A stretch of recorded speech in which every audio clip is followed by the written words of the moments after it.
Thank you for coming this afternoon. I'm Richard Stammelman. I'm the Executive Director of the Montgomery Endowment. And I always am delighted to mention at the beginning of a lecture or presentation by a Montgomery Fellow that the endowment was founded 35 years ago by Ken and Harl Montgomery. Ken graduated in the Dartmouth class of 1925. And way back in 1977, Harl and Ken had the vision to think of something that is really truly unique in American colleges and universities, which is the Montgomery Fellows Endowment, and which brings to campus and has brought to campus for the past 35 years close to 180 individuals of very, very high accomplishment. And so this entire year, academic year, 2011-2012, we're dedicating to the memory and to the imagination of Harl and Ken Montgomery.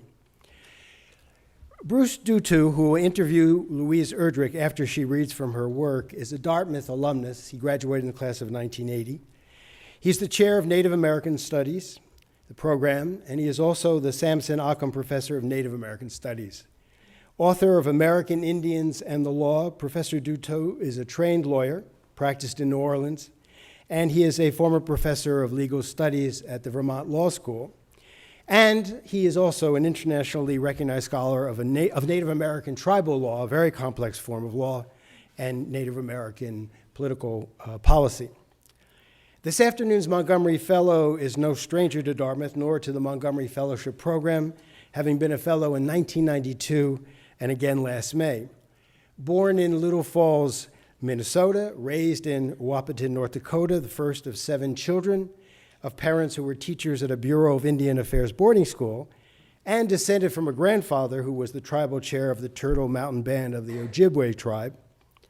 Louise Erdrich arrived in Hanover in 1972 as a member of the college's first coeducational class, and at the same moment that the Native American Studies program was being established. Following her graduation from Dartmouth, and after a few years working at different jobs in North Dakota, she was a waitress at the Wahpeton Country Kitchen. She weighed trucks along an interstate. She worked in construction.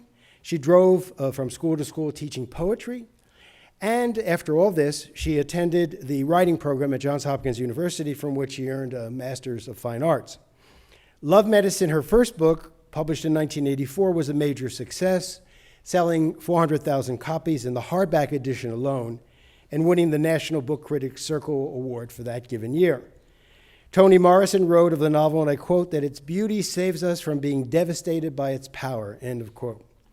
Since Love Medicine, Miss Erdrich has written 14 novels, like The Beat Queen, Tracks, The Antelope Wife, The Master Butcher Singing Club, The Painted Drum, The Plague of Doves, Shadow Tag, and to appear shortly, a new novel called The Roundhouse. In addition to these 14 novels, she has written 4 books of poetry, 2 works of nonfiction, a collection of short stories, a textbook on writing, and 5 children's books. As you see, she is, according to one critic, and I quote, one of the most prolific and most read and most acclaimed contemporary North American writers. Miss Erdrich's love of books, writing them, reading them, filling her home to overflowing with them, physically touching them, entering in conversations about them, has led to her establishing, with the help from her daughters, a bookstore called Birch Bark Books in Minneapolis, which is housed in an old dentist's office and specializes in Native American culture and arts. Miss Erdrich's bibliophilia has an ancestral source, for one meaning of the word Ojibwe comes from the verb to write. She is descended from a native people who were consummate writers going back 2 millennia, and who recorded things on scrolls of inscribed birch bark, what can be called, as Miss Erdrich remarks, and I quote, the first paper and the first book, end of quote. For it can be said that the Ojibwe were a people who wrote on the world, who inscribed themselves onto the landscape, who left signs on trees and rocks, icons and forms one can still see and read today on the islands that dot the Lake of the Woods in Ontario. Books, why? Miss Erdrich asks at the very beginning and the very end of her spiritual travel memoir, Books and Islands in Ojibwe Country, a poetic meditation at once earthbound and philosophical about the way reading initiates an encounter not only with signs on a page, but with signs in a landscape. And to this question, books, why, she offers several answers. Like a forest and an outcropping of painted rocks, a book is, quote, an island as lovingly itself as any in a lake, end of quote. A book is, quote, a place of concentrated calm and contentment, end of quote. A book is, quote, a guide and a lens for new experiences, end of quote. Books, quote, have saved my life. I read their words so that I will never be alone. Surrounded inside her Minneapolis house by a forest of books, as she is by the trees outside the house, to each of which she has given personal names like guarding elm or tiny offshoot, and possessed by the same Ojibwe words her characters, the Capshaws, the Lamartines, the Pillagers, and the Morrisseys, addressed to the land they respect and honor, Miss Erdrich is a writer and a poet whose experience of books is as physical, sensual, tactile, sensory, and natural, in other words, elemental, as is her experience of water, stone, fire, and wind. Quote, now shadows move freely within me as words, she writes in a poem from Original Fire. And I continue this quote. These are eternal, these stunned, loosened verbs, and I can't tell you yet how truly I belong to the hiss and shift of wind, these slow, variable mouths through which, at certain times, I speak in tongues, end of quote. Ladies and gentlemen, it is a really great pleasure to welcome Louise Erdrich back to Dartmouth as a Montgomery Endowment Fellow. Louise.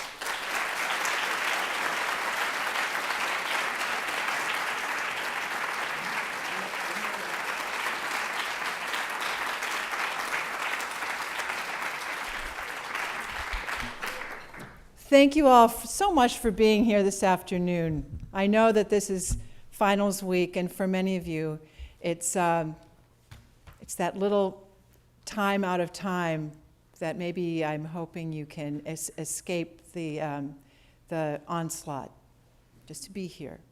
Thank you. I want to recognize several people in the audience. First of all, Richard. Richard is going to be leaving the Montgomery Fellowship, and I just want to give him all my thanks, but a round of applause from everyone for the generosity of spirit and the immense intellectual energy that he has brought to the Montgomery Fellowship and the beauty of the Montgomery House. Richard.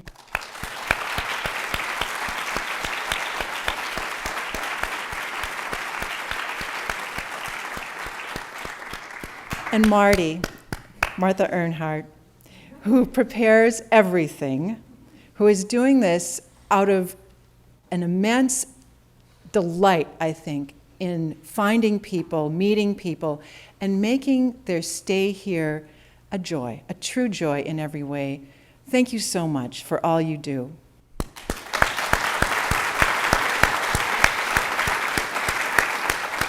I'm going to keep, there's just 2 more rounds of applause. Terry Tempest Williams, thank you for being here on campus. Environmentalist, writer, ethicist, sister.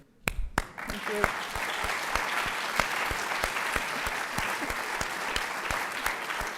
And my great delight in seeing Jim and Susan right here.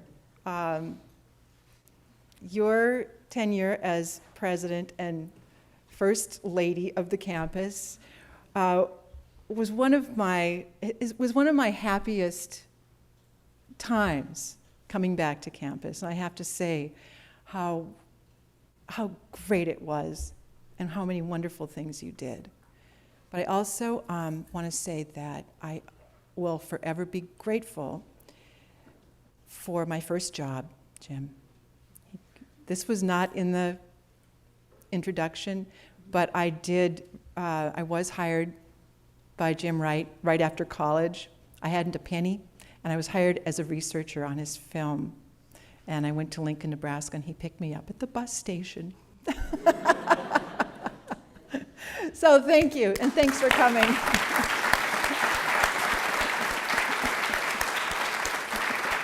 I don't know how I would have made it without that. What I'm going to read to you tonight is a little piece from this book, The Roundhouse. And this sort of stands alone It isn't part of the book in a, it doesn't stand in the way of reading the whole book. I'm going to take a drink of water. Because it explains someone's background. And it's been taught in several medical ethics courses, to my surprise. So I've had some feedback on it in that way, which I never expected. And this little piece, which I'll read before we begin to talk, is called The Years of My Birth. And it's about something, well, it's about several things, which I don't want to give away, but it's about partly something you never do read about, or I haven't. It's the reverse adoption of non-Native people into Native families. And it's something that's happened more often than one would really think, because we really hear a lot more about Native children being adopted out. But the reverse also happened and still happens. Non-Native children being, in this case, rescued, brought in to the family. The nurse had wrapped my brother in a blue flannel blanket and was just about to hand him to his mother when she whispered, "Oh God, there's another one." And out I slid, half dead. I then proceeded to die in earnest, going from slightly pink to dull gray blue, at which point the nurse tried to scoop me into a bed warmed by lights. She was stopped by the doctor, who pointed out my head and legs. Stepping between me and the mother, the doctor addressed her, "Mrs. Lasher, I have something important to say. Your other child has a congenital deformity and may die. Shall we use extraordinary means to salvage it?" She looked at the doctor with utter incomprehension at first, then cried, "No, no." While the doctor's back was turned, the nurse cleared my mouth with her finger, shook me upside down, and swaddled me tightly in another blanket, pink. I took a blazing breath. "Nurse," the doctor said. "Too late," she answered. I was left in the nursery with the bottle strapped to my face, while the county decided what to do with me. I was too young to be admitted to any state-run institution, and Mr. and Mrs. George Lasher had refused me in their house, which was at the edge of a nearby town, where Mr. Lasher owned and ran a farm implements dealership. The night janitor at the hospital, a woman from the reservation named Betty Wishko, asked the head maternity nurse for permission to hold me on her break. While cradling me, with her back to the observation window, Betty also nursed me. She was still nursing her youngest child at home. As she fed me, she molded and rounded my skull with her powerful hand. Nobody in the hospital knew that she was feeding me at night or that she was doctoring me and had made up her mind to keep me. This was 5 decades ago. When Betty asked if she could take me home, there was relief and not a lot of paperwork involved, at least in the beginning. So I was saved and grew up with the Wishkobes. I lived on the reservation and eventually was educated as my Chippewa siblings were, first at a school run by the Catholic Mission and later at one run by the government. Around the age of 2, I was taken away for the first time, and I was placed alone in a room. I remember the smell of disinfectant and what I would now call a white despair. Into this disinfected despair, into this white room, there came a presence, someone or something who grieved with me and held my hand. That presence would come to me again at other moments in my life, and its return is partly what this story is about. Every morning, until I was about 11, Betty and her husband Albert tried to straighten me by stretching out my legs. They woke me before the other children, and I drank a glass of thin blue milk. Then Betty sat in the kitchen chair and put me in her lap. Albert sat across from us in another chair. "Put your feet out, Tuffy," he said. I put my feet in Albert's hands, and he pulled me one way, and Betty pulled the other, and slowly, as I grew, my legs untwisted. The one was always a tiny bit shorter than the other. I was the youngest of 4 children. It was Cheryl whom Betty had been nursing when she cared for me in the hospital. Their older son, Cedric, gave me the nickname Tuffy because he knew that once I went away to school, I would get a nickname anyway. And he didn't want it to be one that mocked my rolling walk or my head. My head, so misshapen when I was born, the doctor had diagnosed a birth defect, was still a bit flat on one side, where I had been crushed in the womb by my twin. But it had been shaped enough by Betty's squeezing and kneading that by the time I was old enough to look in a mirror, I thought I was pretty. Neither Betty or Albert ever told me I was wrong. Of course, it was Cheryl who gave me the news. "Tuffy, you are so ugly, you're cute," she said. I looked in the mirror the next chance I got and realized she was telling me the truth. The house we lived in had a smell that permeates it yet: old wool, onions, fried coot, the salty outdoor smell of children. Betty was always trying to keep us clean, and Albert was always getting us dirty. He took us to the woods, showed us how to spot a rabbit and set a snare.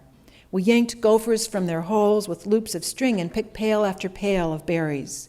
We rode a mean little bucking pony, fished perch from a nearby lake, dug potatoes every year to make money for school clothes. Betty's job at the hospital had not lasted. Albert sold firewood, corn, squash. We never went hungry, all of which is not to say that they were perfect. Albert drank from time to time and passed out on the floor. Betty's temper was explosive. She never hit, but she yelled and raved. She could say awful things. Once Cheryl was twirling around in the house, and she hit a cut glass vase that was very precious to Betty. When we brought Betty wildflower bouquets, she'd put them in that vase, and I'd seen her polishing that vase with an old pillowcase. Cheryl's arm knocked the vase off the shelf, and it struck the floor with a bright sound and shattered into splinters. Betty was working at the stove, and she spun around and threw out her hands. "Damn you, Cheryl," she said. "That was the only beautiful thing I ever had." "Tuffy broke it," Cheryl said, and bolted out the door. I stood mute, too frozen to speak. Betty began to cry harshly, wiping at her face with her forearm. I moved to sweep the pieces up for her, but she said to leave them in such a heart-sick voice that I went to find Cheryl, who was hiding in her usual place. And when I asked her why she blamed me, she gave me a glaring, hateful look and said, "Because you're white." Children can be brutal when it comes to gaining the attention of parents. I didn't hold anything against Cheryl, and we became close later on. I'm very glad for that, as I've never married, and I needed to confide in someone when, 6 months ago, I was contacted by my birth mother. Until Betty and Albert died, I lived in an addition attached to their tiny house. They died one right after the other, in the space of a few months, as the long married sometimes do. By then, the other children had either moved off reservation or built new houses closer to town, and I stayed on. Even now that Betty and Albert were gone and I had the whole house, I spent most of my time in my room. One difference was that I let the dog live inside with me. Betty had always been in favor of outside dogs, but I petted and pampered this one. I had a fireplace installed with a glass front and fans that threw the heat in a cozy circle. And there I'd sit in the evening with the dog at my feet, crocheting or reading while I listened to music. Then, one night, the telephone rang. I answered it. There was a pause. The woman asked if it was Linda Wishcobe speaking. "It is," I said, and I experienced a skip of apprehension. "This is Nancy Lasher." The voice was tight and nervous. "I am your mother." I took a breath, let it out. I said nothing, simply set the phone back in the cradle. Later, that moment struck me as funny. It was kind of a replay of my birth. I'd done it over, but this time I'd rejected my mother, left her in the cradle, just as she'd left me. But I work in the reservation post office, so I could have found out my birth parents' address at any time. I could have called them up, or if I'd been another sort of person, gotten drunk and went and raved on their front lawn. But not only did I not care, I actively did not want to know where they lived. Why would I? Everything I did know about them was painful. That night, after I'd hung up the phone, I made a cup of tea and busied myself with crossword puzzles. One stumped me. The clue was double goer, 12 spaces, and it took the longest time in a dictionary to come up with the word doppelganger. Growing up in the midst of a large family, I'd never registered the visitations from my presence at those rare moments when I was alone as something strange. The first time I was aware of it was when I was taken from Betty and put into the white room. After that, I occasionally had the sensation there was someone walking beside me or sitting beside me, just beyond my peripheral vision. One of the reasons I let the dog live inside was it kept away this presence, which over the years had grown to seem anxious, needy, helpless in some way I could not define.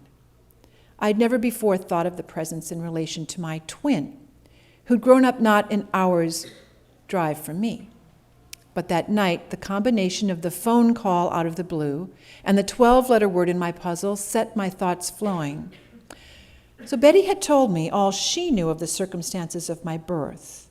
She was never one to keep things from people for their own good. She always let you have the truth square. But I'd never thought to ask her about my brother, so she hadn't talked about him, nor had any of my siblings, mainly because I think they didn't really care. Perhaps they didn't even associate me with the Lashers. I searched my memory and couldn't pull out much except my twin had been a boy, born first. I had no idea what the Lashers had named him. Of course, we were fraternal twins and supposedly no more alike than any other brother or sister, so I was free that night to actually hate and resent him. I'd heard my birth mother's voice for the first time. He had heard it all his life. She'd called herself simply my mother. Not my birth mother, that careful, distancing term, but my mother. It could have been plain arrogance, but then there had also been that distress in her tone. My brain had taped those 8 words she'd said all that night. The next morning, too, they played on a loop, but by the end of the second day, the intonation grew fainter, and I was relieved, and on the 3rd day, it stopped. On the 4th day, she called again. She began by apologizing. "I'm sorry to bother you." She went on to say that she had always wanted to meet me. She'd been afraid to find out where I was. She said that George, my father, was dead, and she lived alone, and that my twin brother was a postal worker in Bismarck. It was then that I couldn't help myself. I had to ask his name. Lyndon, she told me. It's an old family name. Was mine an old family name as well? No, she said, but it matched your brother's name. She told me George had written my name down on a birth certificate, but that they'd never seen me. She told me he had died of a heart attack, and she had nearly moved to Bismarck to be near Lyndon, but she couldn't sell her home. And she said she hadn't known I lived so close, or she would have called me long before. Her light conversational chatter must have caused a dreamlike amnesia to come over me, because when she asked if we could meet, if she could take me out to dinner at Vert's Supper Club, the only place in the area that served full dinner with drinks, I said yes and agreed on a day. She was shorter than me and so ordinary. I was sure I must have seen her in the street or grocery or bank. It would have been hard not to have crossed paths with her at some point, but I would not have suspected her of being my mother. I could detect nothing familiar or like myself about her. We didn't shake hands or hug. We sat across from each other in a leatherette booth. "You aren't retarded, lame?" She composed herself. "You got your coloring from your father," she said. "George had dark hair." Nancy Lasher had red-rimmed blue eyes behind bifocals, a sharp nose, a lipless bow of a mouth. Her hair was typical for a woman of 77, permanented gray-white. At one time, she had been a handsome woman, I thought, with strong features. Now she wore stained dentures, big earrings of cultured pearls, a pale blue pantsuit. Walking in, I'd noticed that there wasn't anything about her that had called to me. She was just like anyone that you wouldn't want to approach. People on the reservation didn't go near women who looked like her. I can't say why. A mutual instinct for avoidance, perhaps. "Would you like to order?" she asked, touching the menu. "Have anything you like. It's all on me." "No, thank you. We will split the check," I answered. I thought about this in advance and concluded that if she wanted to assuage her guilt in some way, taking me out to dinner was far too cheap. So we ordered and ate and drank our glasses of sour white wine. And as we did so, she talked. She asked me about myself. She drew me out, as they say in a novel. She made sounds of interest and sympathy and surprise and said that she admired me. We got through the dinner of walleye and pilaf. Tears came into her eyes over a bowl of chocolate ice cream. "I wish I'd known you were going to be so normal. I wish I hadn't ever given you up." I was alarmed at the effect these words had on me, and I quickly asked, "How's Lyndon?" Her tears dried up. Her face became sharp and direct. "He's very sick," she said. "He's got kidney failure and is on dialysis. He's waiting for a kidney. I'd give him one of mine, but I'm a bad match. And my kidney is old. George is dead. You are your brother's only hope." I put my napkin to my lips and felt myself floating up off my chair. Someone floated with me, just barely with me. And I could feel his anxious breathing there. Now would be the time to call Cheryl, I thought. I should have called her before. She won't believe this. It seemed best to me, too, not to believe what I had just heard and felt. I had a $20 bill, and I put that money on the table and walked out the door. I got to my car, but before I could get in, I had to run to the scarp of grass and weed that surrounded the parking lot. I was heaving and crying when I felt Nancy Lasher's hand stroking my back. It was the first time my birth mother had ever touched me. And although I quieted beneath her hand, I could detect a stupid triumph in her murmuring voice. She'd known where I lived all along, of course.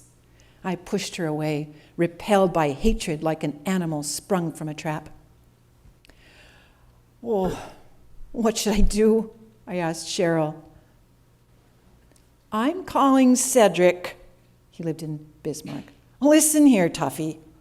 I'll get Cedric to go to the hospital and pull the plug on this Lyndon. You can forget all this crap." That was Cheryl. Who else could have made me laugh under the circumstances? It was morning after the dinner, and I was still in bed. I'd called in sick the first time in years. "You're not seriously even considering it," Cheryl said. Then, when I didn't answer, "Are you?"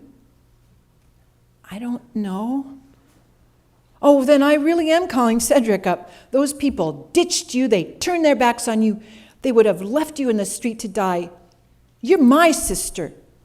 I don't want you to share your kidneys. Hey, what if I need one of your kidneys? Did you ever think of me? Save your damn kidney for me." "Okay," I said. "I love you," she said. And I said it back. "Tuffy, don't you do it. Don't you do it," she warned. And her voice was suddenly small.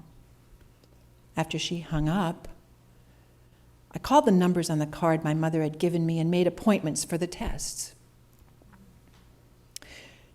While I was down in Bismarck, I stayed with Cedric and his wife. She's a quiet person, and she put out little towels for me that she had appliqued with the shapes of wild animals and tiny motel soaps she'd swiped. She made my bed. She tried to show me she approved of what I was doing, although the others in my family did not. She's very Christian. But this was not a do unto others sort of thing for me. I've already said I don't seek pain. I would not have contemplated going through it unless I found the alternative unbearable. All my life, knowing without knowing it. I had waited for this to happen. My twin had been the one beside me, just out of sight. He did not know that he had been there, I was sure. He did not know that when I was stolen from Betty and alone in the whiteness, he had held my hand and sat with me and grieved. And now that I'd met his mother, I understood something more. In a small town, people know everything. They know what she had done by abandoning me. She'd have had to have turned her fury with herself, her shame on someone else, the child she'd chosen. She'd have blamed Lyndon. I had felt the contempt and the triumph in her touch, and I was grateful now for the way things had turned out. Before we were born, my twin had the compassion to crush me, to improve me by deforming me. I was the one who was spared. I'll tell you what, the doctor, a woman who gave me the results of the tests and conducted the interview, said, "You are a match, but I know your story. And I think it only fair that you know that Lyndon Lasher's kidney failure is his own fault. He has issues. He tried to commit suicide with a massive dose of acetaminophen, aspirin, and alcohol.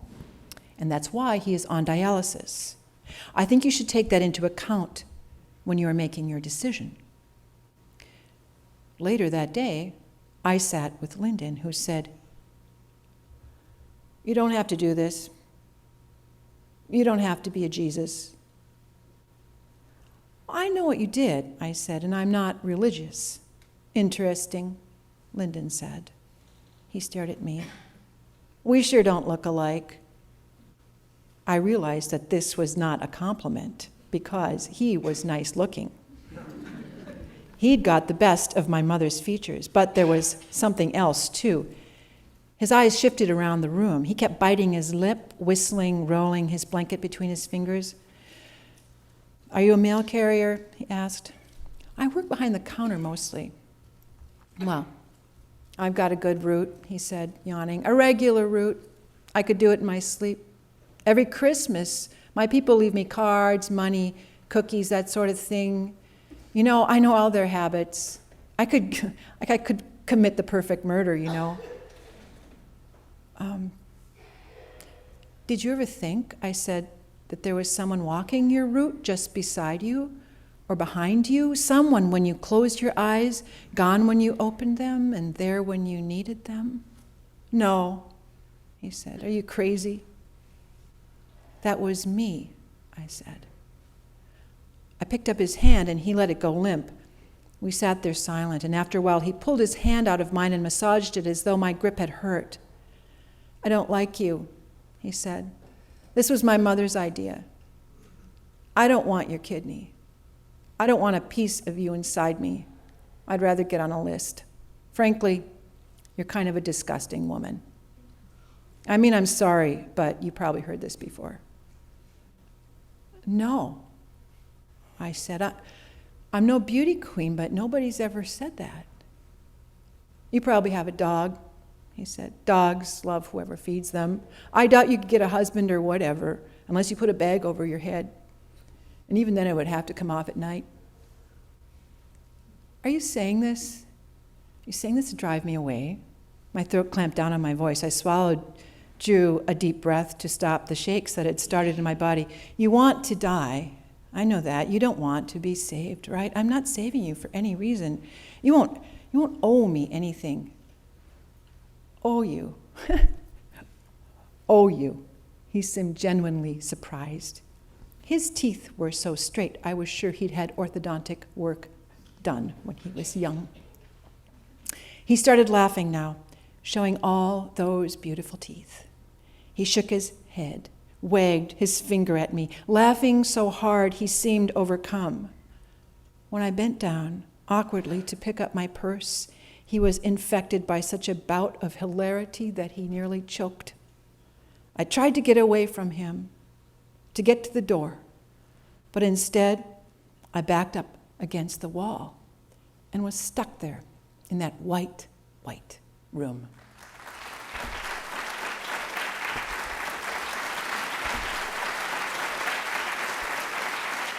Thank you all very much.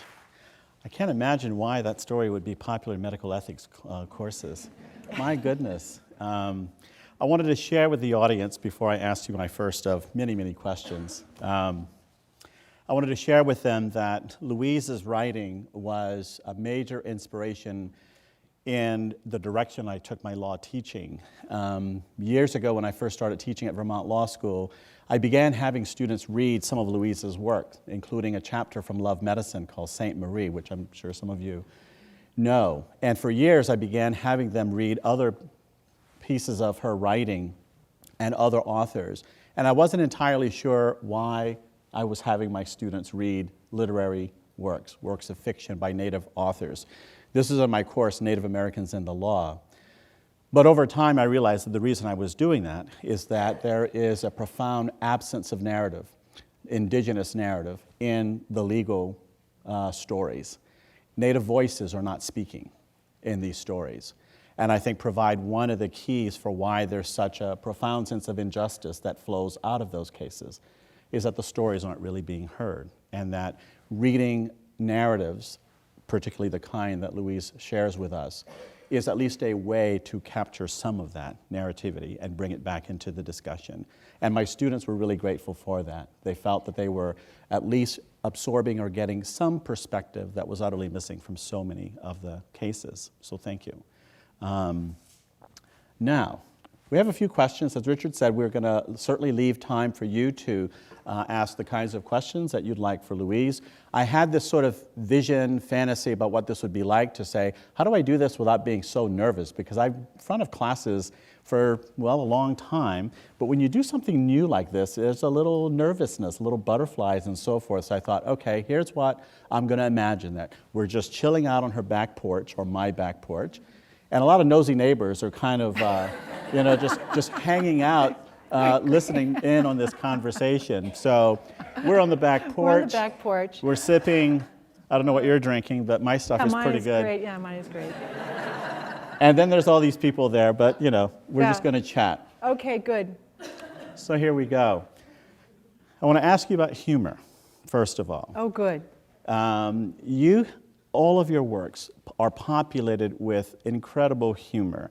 And I remember one reviewer asked you about where the ideas for your stories come from, and you talked about the various shards of memories. There's this, and your notebooks are filled like car parts and so forth, that sometimes you'll go and look under the hood of this one or into the trunk of that one, and suddenly a story will appear. And my question about humor is, do those moments of humor come from lived experiences, or are you really that warped? I have to say that, first of all, I am warped.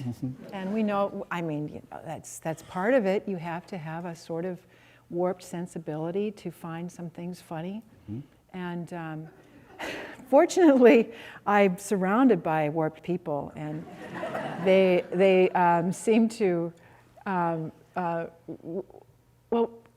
the truth is, really, a lot of that humor comes out of, it's what's survival humor. I mean, sometimes you find things funny in life that are actually very painful, right?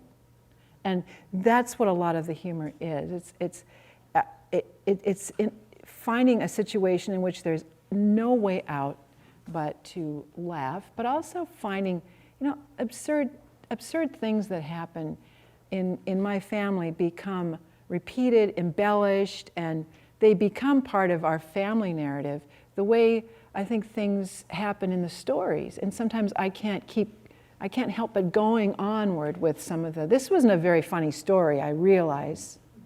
There's not a lot of humor in it. But, or maybe someone thought it was funny. But, I also look for humor and collect it in a way. I have a way of collecting the things that happen that are funny that I can't sort of get out of my memory. They're jokes and so on. But humor is the hardest to write. Mm-hmm.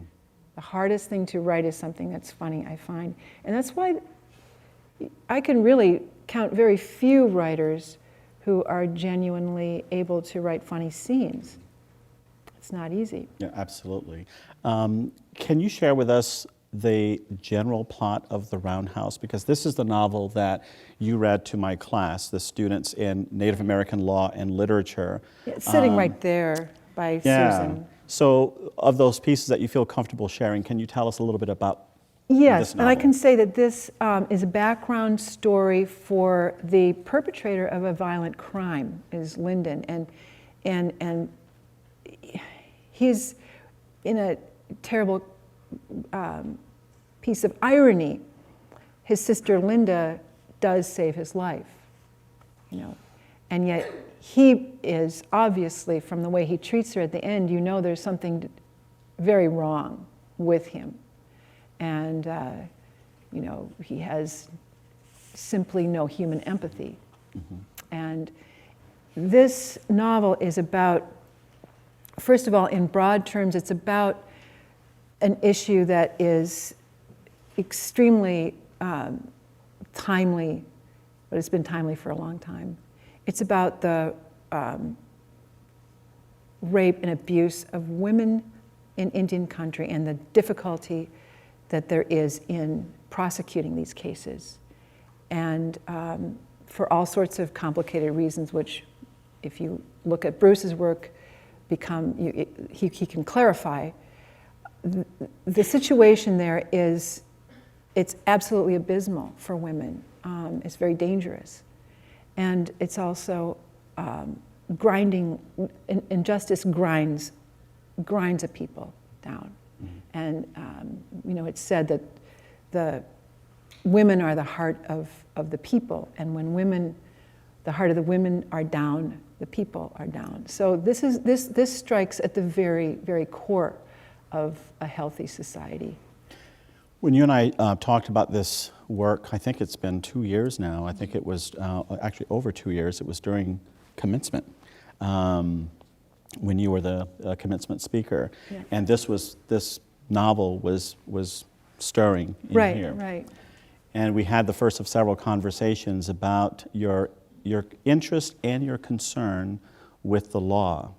And I found that in many of your published works, there are legal elements there, law in the narrative and even law as narrative. Could you share with us your process about conjuring this legal landscape in this book? Because I think readers are going to find that you are quite explicitly concerned with the law in this particular novel. What was your process? Right, in this novel, yes, but my process was actually to do all the research and think it out as thoroughly as I could, and then ignore what I found out, and simply write a story about the victim, a mother, mm-hmm. and her son, and what happens between the two of them. He, of course, when this happens to her, the aftermath is the devastation of her spirit. And he wants desperately to have his mother back. He wants her back. And he can't get her back until justice is done.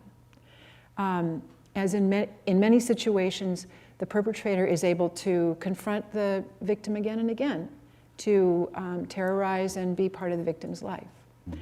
And he decides this will not, he will not let this happen to his mother. He's only 13, but the law does not protect his mother or him, or does not protect him.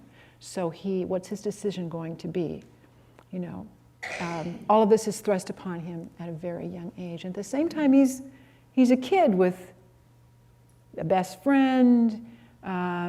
You know, this is set in 1988, so he plays Bionic Commando, which was, I'm sure you played Bionic Commando. Oh, sure. I don't remember what I did yesterday. So. Yeah, right, the video game of the day.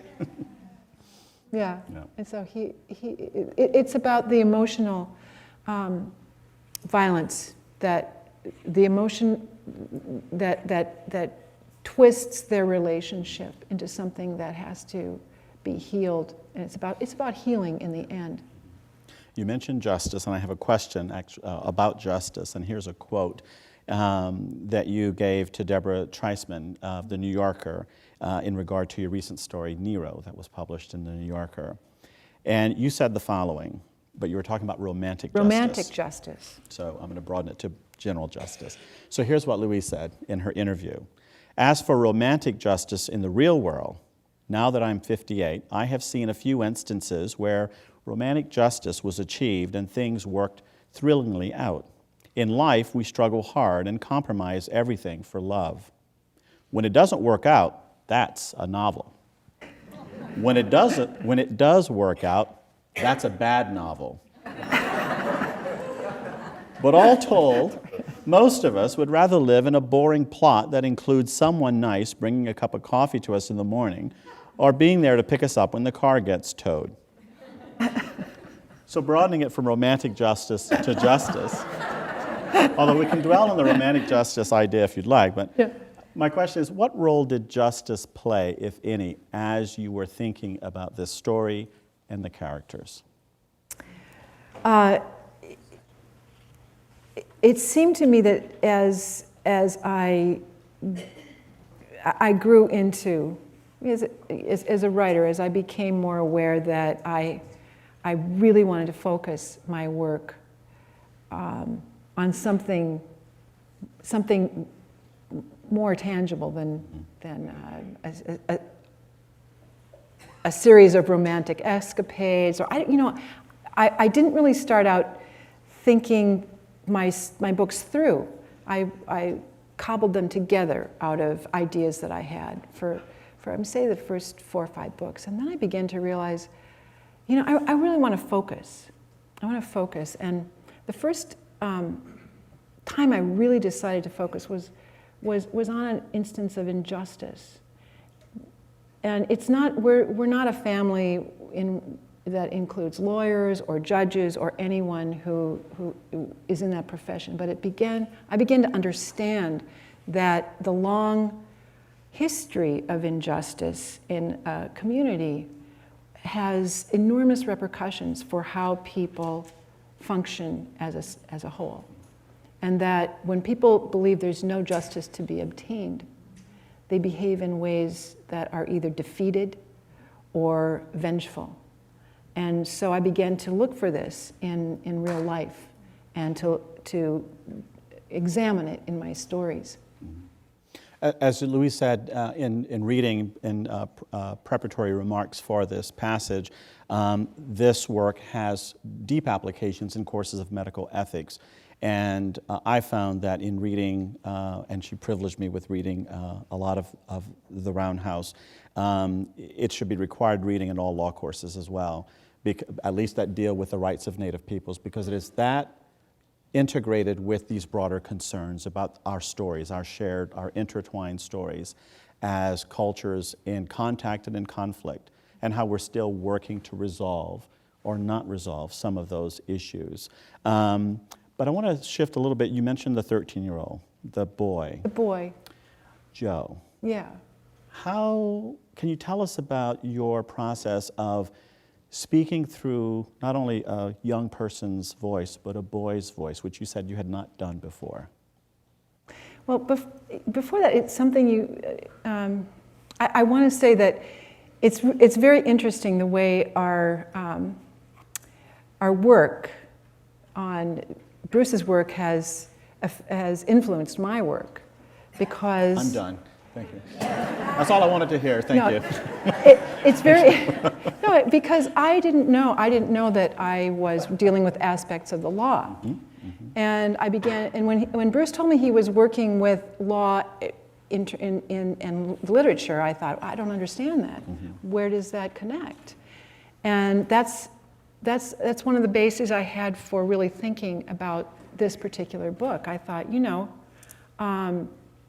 this should be about law. It should be about the complexity of this. But if I go around, say, on a book tour and say, I've just written a book about jurisdictional issues. Exactly. I need a 13-year-old boy. I need a 13-year-old boy. I need his. Once I discovered his voice, I was hooked into his world. And of course, he's desperately in love. He's desperately in love. And he is desperately in love with, well, can I say this? The shape of his aunt. His aunt is so hot, and he doesn't know. He's so confused, and she's not she's married to his uncle. Okay, so his uncle has married this beautiful woman, and he's 13, and he just can't take his eyes off her. It's terrible. You know, there's things about him that are so affecting to me because he started being someone that I didn't really think I would come to know. He really took over in a lot of ways.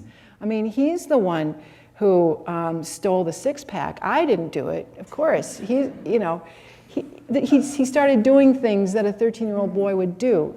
Now, I've had brothers, of course, so I know a little bit about guys. But still, this boy and his relationship with his mother, it surprised me how much anger was in him. I wrote and wrote and wrote, and all of a sudden I realized I'm missing something about him. I'm missing that he is furious with his mother for not recovering from this attack. She should be okay for him, but she's not. The scenes of interaction between Joe and his mother are truly mesmerizing, and that's all I'm going to say. It's just amazing. Can I talk to you about religion? Christianity in particular. Okay. Yeah. No, you can't talk about that. Chris, you have a very interesting relationship in your experience as as my wife might say, a recovering Catholic. She describes herself as a recovering Catholic. Yeah. Catholicism and Christianity in general pervades so much of your work. And of course, Christianity is such a major backdrop for influencing, directing, and some would say distorting the nature of the relationships between Native people and the settler societies. And as students of the law that relates to this area, they'll see how much Christian ideology actually pervades the law itself. It's imprinted. It's in the DNA of our law. Right. And so when you write about Christianity, you're actually writing about the law that deals and organizes relationships. So when you write characters, whether it's Father Damien, Sister Leopolda, all these characters that we have come to know over the years, what do you think about the church as an institution and as a force in society? The Catholic Church? I think it's medieval, and I think there's an enormous, what's disturbing to me is the invisibility of women, sexuality, the body, the actual hostility toward women's physicality, and the ironic eroticization of, is that a word? It is now. Eroticization.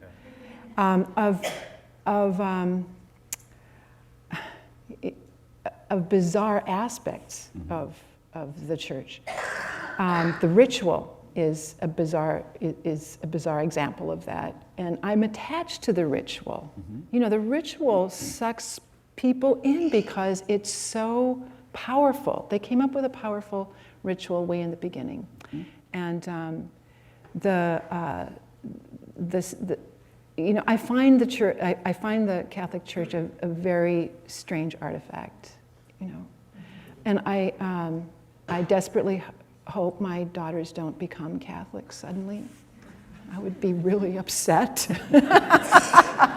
But I know and love many people who are devout Catholics. So my mother is very devout, and one of my very best friends is extremely devout. And Catholicism for many people is something that they have taken control of what they believe and love about the church and the ritual, and they hold it very dear. There are things about our family. We still pray to St. Anthony if we lose something. We still have saints all up around the house. There's something that is ineradicable about growing up a Catholic. I have just a couple more questions, and then we'll turn it over to the audience. And one is to let you speak about your you're increasing the increasing presence of Ojibwe words, language, concepts, values in a lot of your work. I've noticed there's this increased presence there, and this novel is no exception. In our class, in the course Native Americans in the Law, Native American Law and Literature, our students are not just reading or hearing you read from the Roundhouse, but we're actually reading works of Ojibwe law written by John Burroughs, who's a very well-known Indigenous law scholar from Canada.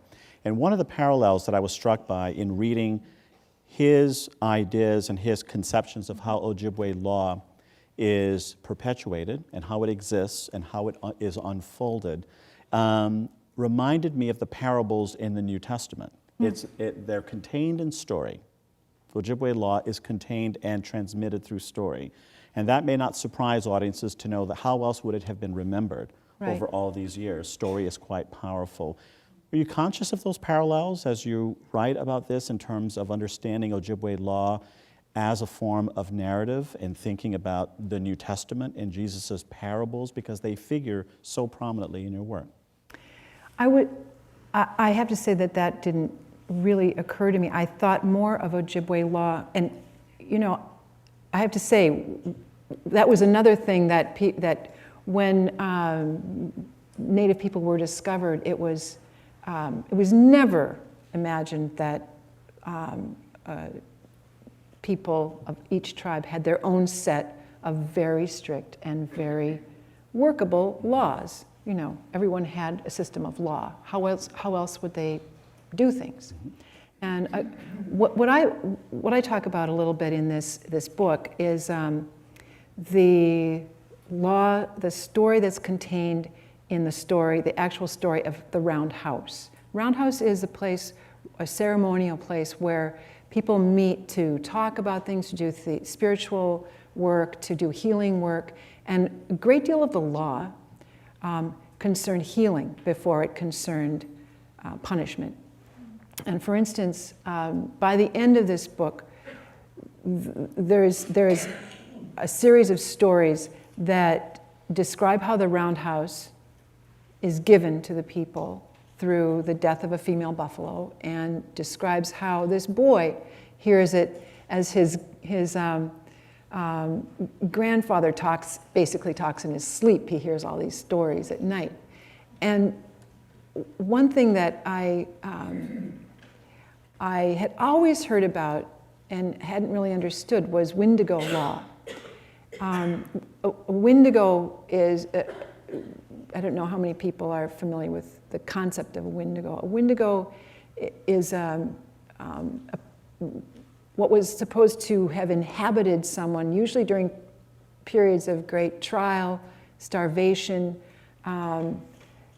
great times of difficulty in a tribe. People would break down, and it would be said that they were inhabited by this spirit of devastation that would cause them to kill, even cannibalize other people, or see people not as human beings, but as food. So the rest of the other people in the community would get together, this is part of the law, and they would try first to heal that person, which we don't do in our system of justice. They would first try to heal, and then they would counsel and consult, and there would be no action taken until every other avenue had been tried. And at that point, that person would be punished, either banished or killed. And when this system of justice, which was in place in Canadian communities when this system was followed, the tribal people who had perpetrated, or who had administered the justice, were then arrested. And so there are many Wendigo cases, if you look them up, that occurred in Canada. And those are traditional systems of justice. Last question. There are a lot of Dartmouth folks in the audience, so this is a Dartmouth-related question. As Richard pointed out, you arrived in 1972 with the first class that had women as first-year students. And this year, one of your daughters, Asa, is going to be graduating. as a Dartmouth student. When you think about these past years and co-education at Dartmouth, what stands out for you? That's such a hard question to answer, Bruce. You know, I know you said you didn't want them to join the Catholic Church, and no, yeah. is there a parallel that, you know, Asa goes to Dartmouth? It was when I came back. It was very strange for me to come back with Asa. It was as though I was really almost living. I could see things through her eyes. I felt the sensations that she must be having. I felt very connected to Asa all through this experience, and I understood how important it is to have this ongoing culture here in which people connect with loved ones having had a very similar experience. But I have to say that I walk through the campus these days, and it's as though I'm kind of in a dream. It was the dream that, the dream of having women, men, people of all different backgrounds playing on the green together. You know, people out basking in the sun, but they're not all men. It's just astounding, you know. I was in a class today where the only man in the class was the professor, and I just about flipped because I used to be the only woman in the entire class, including the professor. So it's profoundly moving to me to come back and to see the extraordinary sense of growth, and it you know, and I think there's some things that will never change about the Dartmouth culture. You know, as far as I can see, some of the good things will never change, and this is one of the really great things, the idealism that I saw when I came there, and I just come just after Professor Kemeny threw the lemons at the hippies, you know, the protesters. And I became one of the people who moved off the campus and who didn't know if I should come back. And John Kemeny really brought people back, believed that this could happen, loved this place, and as did you, loved this place into really having this great sense of culture here and the solidarity. So thank you. I'm very happy to be back, to tell you the truth. Yeah. You think it's time to let the neighbors in on the conversation? I sure do. Okay. So we have microphones at either side, and we'll turn it over to you for your questions. Thank you very much. First question. Don't be shy. Here we go.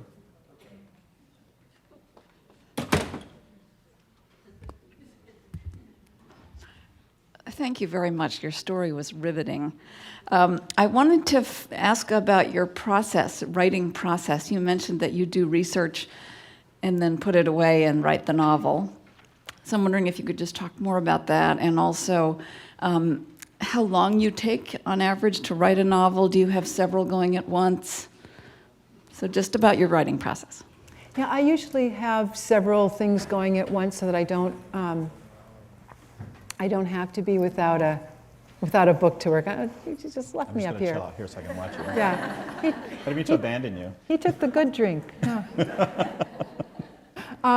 And my process is very much a whenever I can, whatever I can do process. I don't know where you went. You were just there. There you are. And so I really, you know, as a mother, I work around what my daughters are doing, and they're very respectful of my time as well. As they get older, they're more respectful.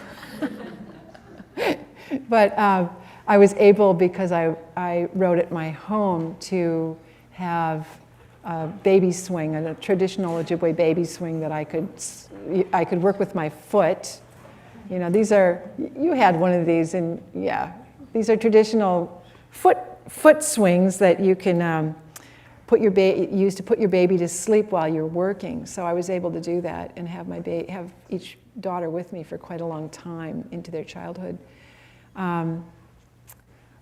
But my process really is that I keep every scrap of idea, and I've found that as I grow older now, with my sense of romantic justice increasingly positive, I also have to do a lot of exercise.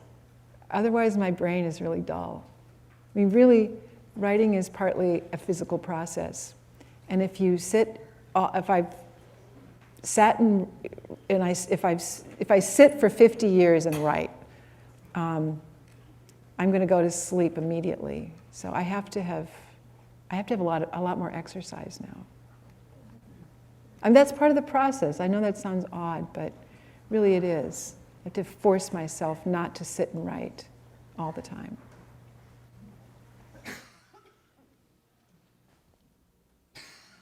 Other questions? Here's one.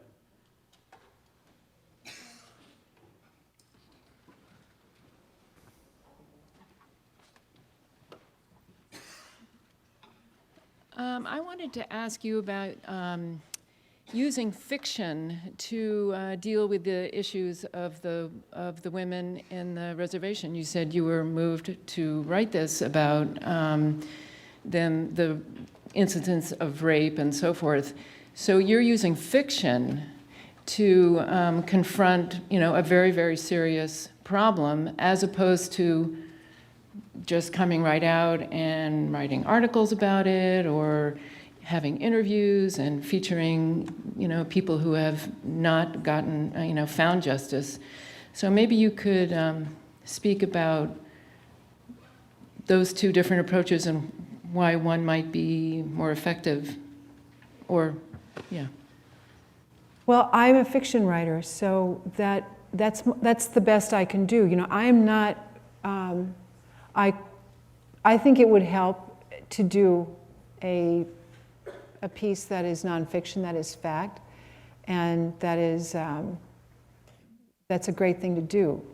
But for me, the storytelling is my sort of best suit. So that's what I wanted to use, and I wanted to use that emotional bond and to show what happens to that emotional bond. When one member is violated, the entire family is violated. But I didn't want to do it in a way that people weren't going to read it. So I wanted to write a real story with a suspense, with a, hook you in. You want to read it. You want to know what happens. You want to solve this. You get immersed in these people's lives, and that's what I love writing. I love writing suspense. So it's written as a kind of mystery story, because that's what I can do. Thanks.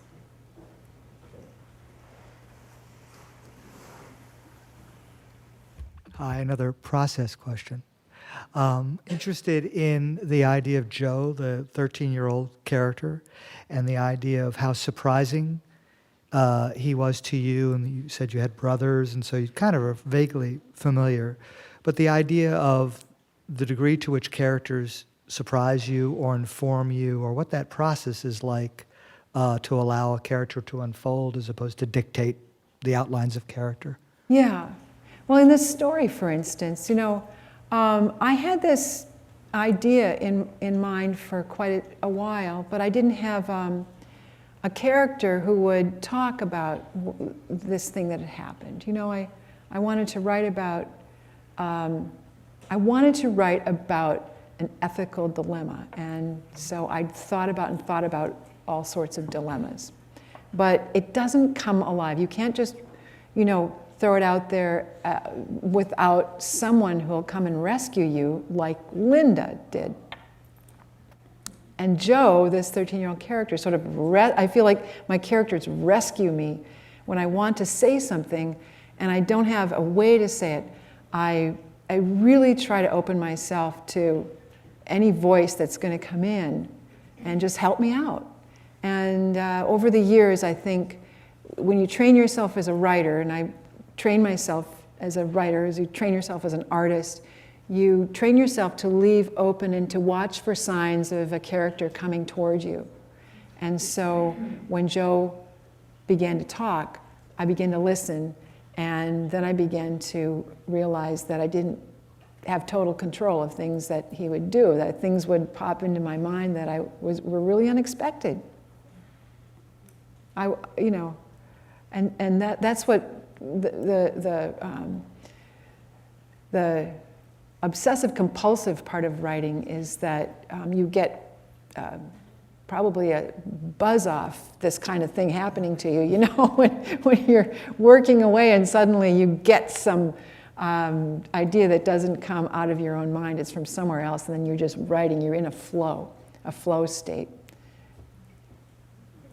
So is it like automatic writing? Is it, are you just suspending your own consciousness and just allowing something else to happen, or do you conjure it up in a dream and then try to, how does Joe manifest himself? It's really hard to describe this, but it's you work and you work and you work. It's hard work. You work trying to try things out, and things aren't working, and you've really trained yourself to do this, but it's still not working.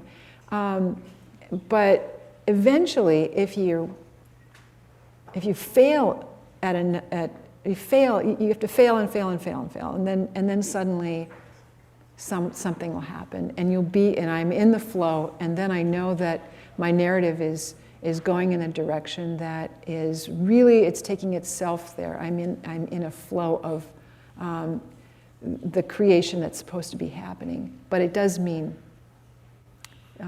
disappointing failure. Enduring that, I suppose. We'll take one more question if you have one. Yes. You want to use the microphone?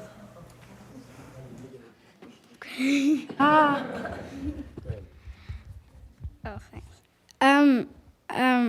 We in our class we're reading the Birch Bark House, and we were wondering whether some of it was drawn from your own memory.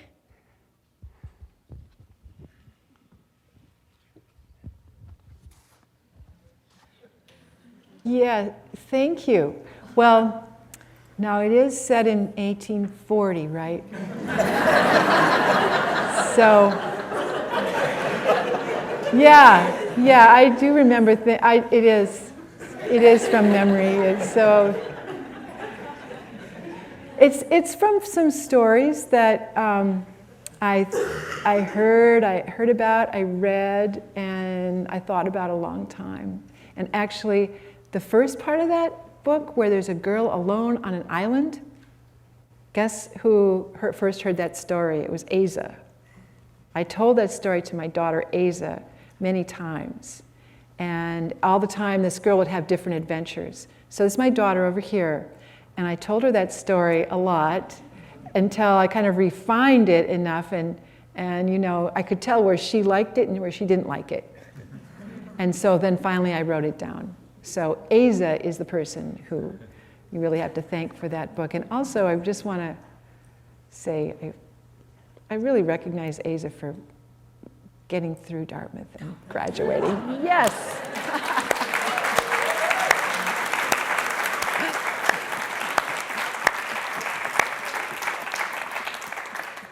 On that very happy note, I want to thank, yes, One last question. yeah, go ahead. You really piqued my interest, and I think it's a quick answer. Yeah. Go ahead. You did say you don't want your daughters to be Catholic. So now Misha said, what do you want them to be? Happy.